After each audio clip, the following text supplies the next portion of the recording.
Have you ever walked away from a conversation feeling strangely heavy? You feel a knot in your stomach, a vague sense of guilt, or perhaps a sudden drop in your self-esteem.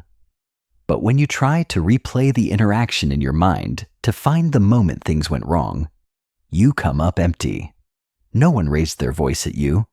No one called you a name. No one openly threatened you.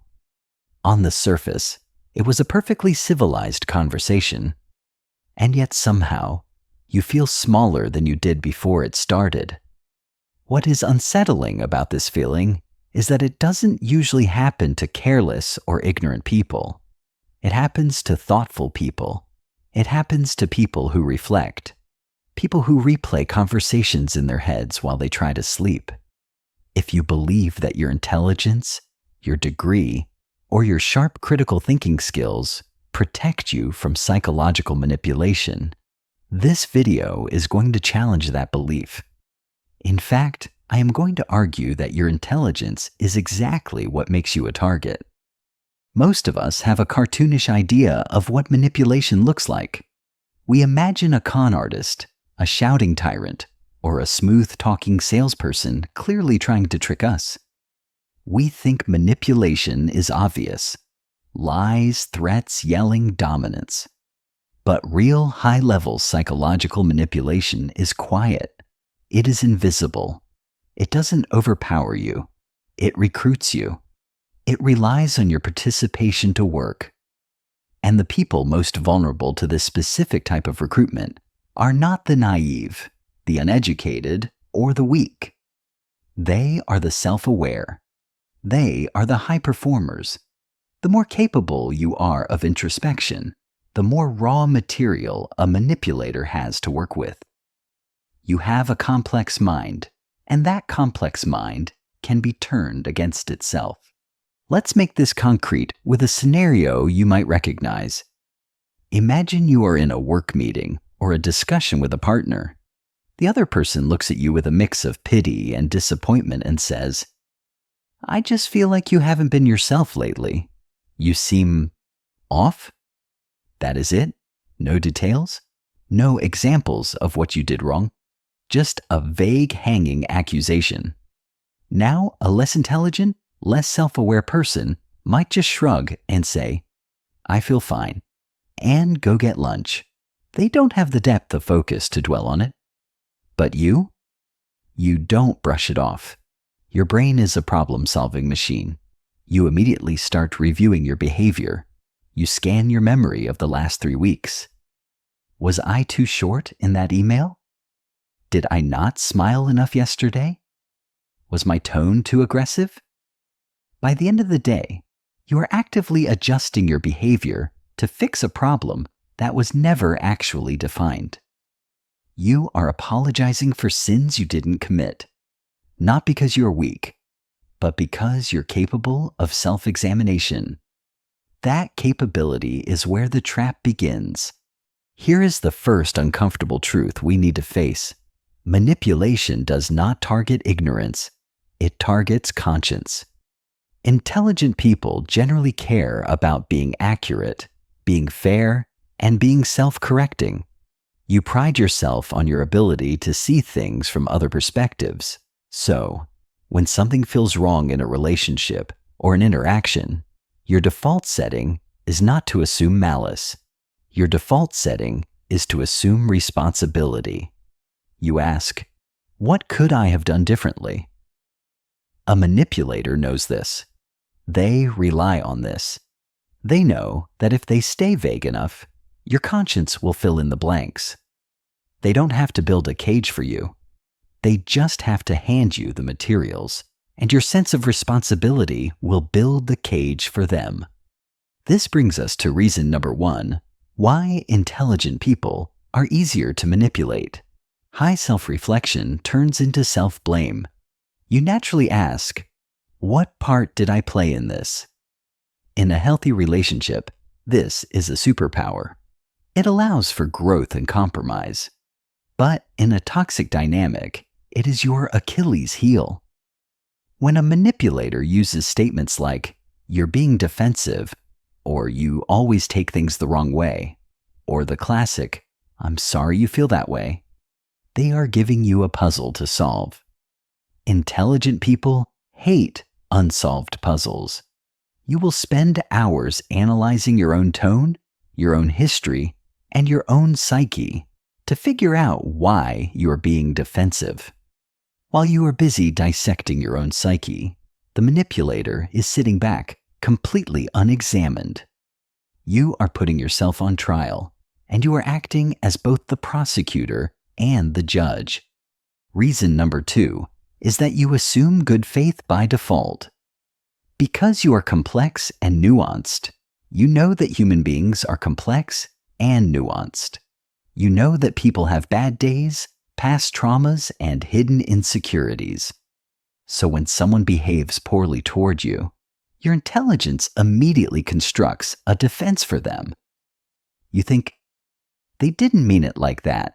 They are just under a lot of stress at work. Or they had a difficult childhood, so this reaction is a trauma response. You use your empathy to explain away their toxicity. You intellectualize their abuse. The smarter you are, the better the excuses you can invent for them. Manipulators survive in that generosity. Every time you reframe their cruelty as complexity, you postpone a boundary. And a postponed boundary eventually disappears. Reason number 3. You confuse understanding with agreement. This is a very subtle trap for the intellectual mind. You can see the logic in someone's behavior. You can trace the cause and effect. You understand that they are shouting because they feel unheard. You understand that they are lying because they are afraid of conflict. But here is the danger. Once you understand the cause, you tend to tolerate the effect. You think that because you get it, you have to accept it. But understanding is not consent. You can understand exactly why a person is toxic and still disqualify them from having access to you. Empathy does not require endurance. Manipulators blur this line deliberately because they know that intelligent people hate to be seen as unfair or close-minded. Reason number 4 is that you try to resolve instead of exit. Intelligent people are fixers. When a system is broken, you want to repair it. When a misunderstanding happens, you want to clarify it. When something feels off, you don't just walk away. You initiate a conversation. You say, "Can we talk about what happened?" You write long, carefully worded texts explaining your point of view. You think that if you can just find the right words, the right analogy, the right explanation, the other person will finally see the truth, and behavior will change. But manipulators don't want resolution. They want engagement. They want the drama. Every explanation you offer is just more information they can use against you later. Every emotional disclosure is leverage. You think you are fixing the issue. They are mapping your triggers. You're playing chess, trying to win the game. They are just flipping the board over because they enjoy watching you pick up the pieces. Reason number 5. You fear misjudging people. Intelligent people are often plagued by doubt. You know that subjective perception is flawed. You know about projection, cognitive bias, and emotional reasoning. So when your gut instinct screams, "This person is dangerous," your intellect steps in and says, "Wait, what if I'm wrong? What if I'm being paranoid? What if I'm the toxic one?" You hesitate. You audit your own intuition. Manipulators don't need your full trust to control you. They just need your self-doubt. As long as you are unsure of your own perception, they remain in the driver's seat. They speak with absolute certainty, while you speak with nuance and caveats. In a battle of wills, certainty often beats intelligence. Notice the pattern here. At no point does the manipulator have to be smarter than you. They don't have to out-debate you. They don't have to out-strategize you. They simply have to step back and let your own intelligence do the heavy lifting. Your reflection becomes rumination. Your empathy becomes tolerance. Your fairness becomes paralysis. This is why you see brilliant professionals, doctors, lawyers, and artists stuck in relationships with people who are objectively cruel or mediocre. It's not because they are stupid. It's because their machinery is running in reverse. They are blaming themselves long after the interaction is over, trying to solve a puzzle that has no solution. So, how do intelligent people protect themselves without becoming cold, cynical, or suspicious? How do you keep your empathy but lose the vulnerability? The first step is to stop arguing with interpretations and respond only to behavior. Intelligent people love to debate meaning. You said X, which implies Y? The manipulator will just say, I never meant Y. And now you're stuck in a loop. Stop it. Look at the action. If someone is consistently late, disrespectful, or dismissive, that is the reality. It doesn't matter why they are doing it. It doesn't matter what they meant. If someone speaks to you in vague accusations like, you're being difficult, ask for specifics once. Say, can you give me a specific example of when I was difficult? If none are given, or if they answer with more vagueness, you disengage. Clarity is your shield. Ambiguity is their weapon. Do not accept ambiguity. You must also stop explaining your intentions. This is the hardest habit to break. When someone questions your character, your instinct is to defend it. You want to explain your heart. I didn't mean to hurt you, I was just trying to help. Intentions are invisible. They cannot be proven. Manipulators attack your intentions because they know you will defend them endlessly. It is a bottomless pit. Instead, state actions, state facts. I did not raise my voice. I sent the email at 5 p.m. I am not continuing this conversation. Silence is not weakness. Silence is containment. When you stop jading, justifying, arguing, defending, and explaining, you stop giving them fuel. You become boring. And to a manipulator, boring is kryptonite. Most importantly, you need to learn to trust how you feel after interactions, not during. During the interaction, your brain is too busy processing words, tone, and logic. Your intellect is loud, but your nervous system is honest. How do you feel 20 minutes after they leave the room? Do you feel confused? Do you feel a generic sense of guilt? Do you feel physically drained? Do you feel foggy?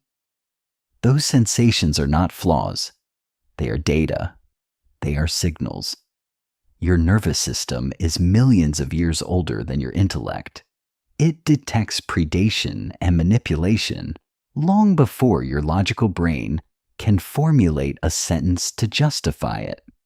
If you feel bad every time you talk to someone, that is the only proof you need to distance yourself. You don't need a court case. You don't need a logical thesis. The feeling is the evidence. If this resonates with you, I want you to hear this clearly. Being manipulable doesn't mean you are broken. It means you are open. Openness is what makes you thoughtful, creative, and human. The goal isn't to close yourself off from the world and become a statue. The goal is to protect the perimeter. Think of your mind as a castle. A castle doesn't lose its beauty because it has walls and a drawbridge. It keeps its beauty because it has walls and a drawbridge. It gains the ability to choose who enters and who stays out. You are the gatekeeper. The world will tell you to toughen up. People will tell you to stop overthinking. They will tell you to just let things go. Don't listen to them. Your sensitivity is not the problem. Your ability to think deeply is not the problem. Your lack of boundaries is the problem. When intelligence is paired with structure, it becomes untouchable. When empathy is paired with discernment, it becomes a superpower. And when self-awareness replaces self-doubt, manipulation stops working. You see it for what it is, a cheap trick, unworthy of your energy. Stay sharp, stay kind, but most importantly, stay guarded.